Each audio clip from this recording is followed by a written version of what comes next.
Welcome to the Financial Architects Podcast 2024 edition. I am your host, Evan Makovsky, and it is my pleasure to be joined, like always, by Larry Steinberg, partner and chief investment officer at Financial Architects. Let's get into it, Larry. What do you see driving the economy as we have hit February here and investment markets this year in 2024? I think it's going to be politics, and more politics are going to drive what happens in the investment markets this year. Wow, pretty simple. The usual crowd is saying they don't matter looking back at history. Tell me, do they? Well, they always make that argument, but usually that's people trying to sell you something, right? They're trying to sell you something, and when things are negative, they try to gloss over that, right? They're talking these days about, we're going to have the soft landing, the economy's reaccelerating. But, I don't think so. I mean, you got to look at what's going on. We're going to have a major budget issue in this country, right? They're going to have to figure that out. There's potential shutdown over that. We've also got a pretty large bump in government spending. They have the Inflation Act, and debatable whether what does that to inflation, and the Infrastructure Act. So the federal government is pumping hundreds of billions, if not trillion, into the economy this year. Driving money into there has to have an effect. It's going to affect inflation, but it's also going to affect other numbers too. So that's going to cause things. The Fed is really being pushed hard to cut interest rates. They're pricing in, some very large reductions, and there's reasons for that, especially in the banking sector and the commercial real estate sector, which are intertwined, that they need those rate cuts in order to survive, right? In order to get past what's going on with balance sheets. And they want to drive the stock market higher. So everyone's expecting that. So even whether we need interest rates or not, or whether it's going to work or what the effect is, I think they're going to be driven to cut at some point this year. And that also brings us to the debt market, right? They're going to need to sell trillions and trillions of dollars of U.S. government debt this year. Not only to finance new spending, $1 trillion deficit, but we've got trillions of dollars of debt that's rolling over, a lot of it short term. And the fact they're going to be buying or selling short term because people aren't buying long term debt right now, that creates another problem. They got to have somebody to buy that debt that is out there. So that's, you have a bad couple of government bond sales. What does that do to markets, right? And then, the election is kind of an unprecedented situation, right? We've got one party's presumed candidate under multiple government indictments all over the country, and you've got the other guy's candidate that may be dealing with an impeachment based on retaliation and other things, from the other side. So we've never had an election where literally the ability of who can be on the ballot is being fought over, and where you've got candidates standing on the sideline hoping something drives out, one of the guys so they can rush into the rescue, right? So this is not necessarily going to be Biden Trump. This could be, Gavin Newsom or Michelle Obama versus, I don't even know if, Trump was to get knocked out, what would happen, right? We're also fighting over who can just be on ballots. This is going to the Supreme Court. We've never had this situation in an election before, and how that plays out in investment markets is yet to be seen. This is, like I said, an unprecedented situation. But history has shown that people who say it is different this time are mostly incorrect. Right, but they say that oftentimes with the benefit of hindsight, right? It's much easier after the fact to look at where we were in an economic cycle, and things look very clairvoyant. In 2020 Monday morning quarterbacking, you can point these out. In the middle of it, it's often very, very difficult to figure out where we are in cycles with interest rates, with business, with real estate, right? Because if it was easy to pick out, people would do it, right? Everybody was, including myself, thought we were going to have a heavy recession last year. You could debate that we actually did have one, depending on what economic statistics you look at. But the kind of reality of it is no one's in agreement on what's going on now. And let's not forget that, like, the actual government statistics don't get finalized for 10 years. So in other words, the unemployment rate of 2018, 5 years ago, still hasn't been finalized, right? So we only have these numbers that haven't been really fixed.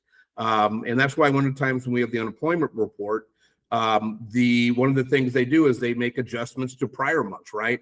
And we're seeing consistently over the last year kind of an unprecedented revising of the numbers down. And we also got to dig into the numbers, right? There's this kind of dichotomy, like employment looks really good on the surface, but we have a lower percentage of household jobs than we had before, meaning that, okay, why do we have such a high number of employment? And then at the household level, the numbers don't look as good.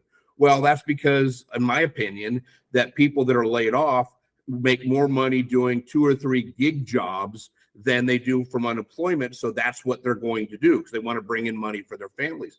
So if you've lost your primary job, you're going to go deliver groceries and, pick up a part-time, evening job at wherever you can, because that's better than collecting unemployment, right? So these things don't look that good to me. There's a lot of questions there, right? And, we also have it where, companies within the same industry may be going different direction, right? The very biggest bank in the country has been going up. The next 4 biggest banks, their stock prices is tanking, right? That's not a normal scenario, and we're also looking at the fact that, the stock market's really been driven by what they call now the Magnificent Seven, or really 6 of the Magnificent Seven have been a great portion of the stock market's returns. And in fact, depending on how you slice and dice the numbers, they're all of the return, right? That's not necessarily a good scenario, because what if what's driving those companies falters, right? So, I think that right now, what's going on politically is going to affect how a lot of these things play out. In my mind, they're kind of trying to cook things to make it look better than it is. And that scenario only plays out for so long. The question is, does that break down before or after the election? So what do investors who may not be so aggressive or have the time do now? Well, right. I mean, if you've got, the stock market, if you've got a 10 or 20 or 30-year horizon is probably going to do pretty well for you, right? Buy and hold works over the long term. But if you're retired right now and you need income, counting on the stock market going up so you can sell some stocks to pay your bills, I'm not sure that's really going to work so well, right? Because we have these extended periods of time where the stock market returns 0, right? We've had multiple 10-year time frames with a 0 return out of the S&P 500. So right now, if that happens again and you're retired and you're needing to sell stocks in order to take care of your income needs, and your income needs are going up because of inflation, you can enter a very deep spiral where you're eating into principal and you run out of money, right? It's called sequence of return risk, and it's a very, very big deal. So what do? I mean, this is why I've been an endowment model advisor for the last decade. This is why we pivoted, is that you can't look just to the stock and bond market or the liquid markets to solve all your problems. There's these alternative investments, and granted, they have limited or no liquidity, but because of that, they can operate and own things that are in other segments of the market. They're really looking at the 2/3 that is outside of the liquid markets of investable assets. And that's where I think you need to go in order to, create a long-term sustainable income so that you can pay your bills, especially if you're approaching or in retirement. That's, I think, going to be a big deal. So I kind of feel like I have an unfair advantage being one of the few advisors that has embraced and knows how to use the endowment model. Well, people should come talk to you. So, but you can go to the bank, Larry, and actually get paid on a return on your money there. Why not do that? I mean, that could be okay for some of it, right? But we're still talking about bank returns are not like going to light the world on fire and are generally taxable. So if, even if they say that the inflation's down to 2.5 or 3%, the inflation that affects what people are buying, their gas to put in their cars, electricity to run their lives, food and all that, those prices are going up higher. So you're still losing, especially when you factor in taxes there. So, you can maybe hide there temporarily, but it's not a long-term solution to have money in the bank. It just isn't. Nor is it to put money in insurance companies, because they will also, change your return over time, and it may be a higher return you get now, but 3-4 years ago they may be paying a lot less, and you may be locked in. So those aren't necessarily solutions. So yeah, I mean, that's not going to solve your problem. I mean, it's way better now to get 3 or 4% on your CD, or maybe even 5, than 1 or a half that you had 2 years ago. But it's still not solving your long-term problem. So other than curling up in the fetal position, what should people be doing? I mean, you've got to look, that's where I say I have this unfair advantage, is that, you've got to be looking to other types of investments that will provide a higher income, or have, growth opportunities. And granted, the hike in interest rates has, made it more difficult in that field as well. But there still are some options and things that we're using that, where we can get a return consummate with the risk, and we can battle inflation, and we can battle taxes. Because at the end of the day, what really matters is not how much you make, it's what you keep. Right now, I think it's especially important to focus on reducing taxes, because every time you lower your tax bill, that's money in your pocket. You don't necessarily have to be more aggressive or different in your investing when you're looking at that. So I mean, that's kind of the way to go. You really need to focus. You need to have a tax strategy, especially if you're in a high tax state. I'm in California, where right now we're having the biggest storm in 20 years. So excuse if there's rain in the background, but quite literally, we've gotten more rain in the last 24 hours than we get in a typical year. So it's kind of crazy. But, that's kind of, I think, relating to what the economy may be under, right? We're going to see some real storm clouds and patterns hit here. And a lot of it's going to be driven by politics. And you got to be prepared for that, especially because, you've got one side that's going to try to, is going to have rose colored glasses on and tell you everything is fine and everything's okay. And then you have another side that wants to tell you that the world is falling and that, everything is about to collapse. And everything's not about to collapse, right?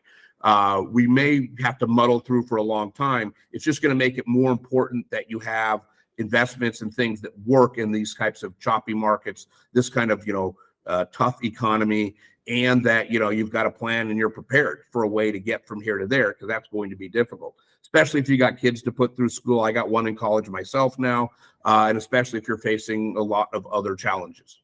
Larry Steinberg, Partner Chief Investment Officer of Financial Architects.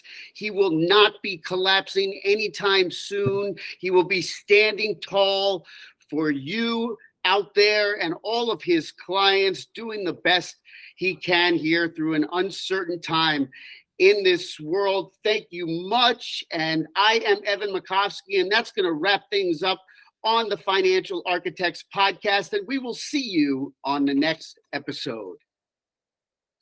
Thanks, Evan.